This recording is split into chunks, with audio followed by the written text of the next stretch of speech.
Shabbat sur la Lune. Bonjour à tous et bienvenue dans cet épisode où la science rencontre les traditions. Aujourd'hui, nous allons explorer un sujet fascinant et unique.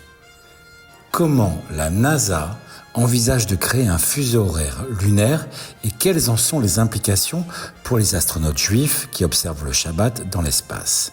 Vers l'infini et au-delà!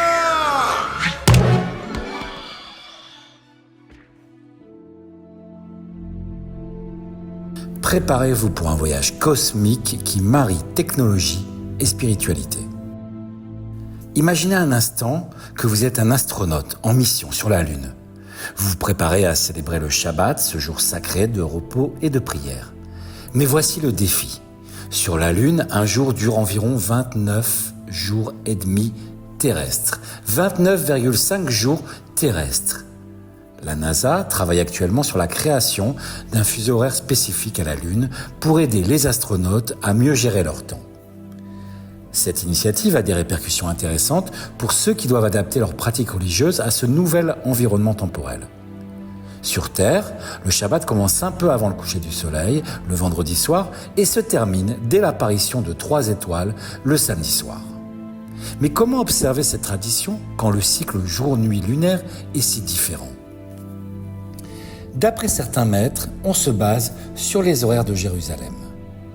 Une autre solution propose que les astronautes suivent les horaires de Shabbat basés sur le fuseau horaire de leur site de lancement.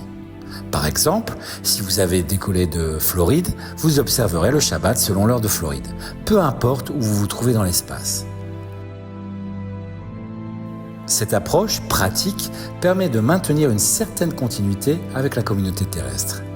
En effet, il est crucial pour de nombreux croyants de rester synchronisés avec leurs proches et leur communauté religieuse. Cependant, cela ne résout pas tous les défis. En mission, chaque minute est minutieusement planifiée et jongler entre les rituels religieux et les obligations professionnelles demande une organisation rigoureuse et parfois des compromis. Adaptation est le maître mot. Les astronautes juifs, tout en restant fidèles à leurs croyances, montrent comment la spiritualité peut s'adapter à des contextes totalement nouveaux et inattendus. La NASA, en travaillant sur un fuseau horaire lunaire, facilite non seulement les missions scientifiques, mais ouvre aussi la porte à des réflexions profondes sur la manière dont nous vivons et comprenons le temps. C'est une démarche qui pourrait bien transformer notre rapport au temps, que ce soit sur Terre ou dans l'espace. En conclusion, observer le Shabbat sur la Lune est un défi fascinant qui illustre merveilleusement bien l'intersection entre tradition et innovation. C'est une preuve que même à des millions de kilomètres de la Terre, les valeurs et les pratiques peuvent trouver leur place et s'adapter à de nouveaux horizons. Merci d'avoir été avec nous aujourd'hui. Si vous avez apprécié cet épisode, n'oubliez pas de vous abonner et de partager avec vos amis.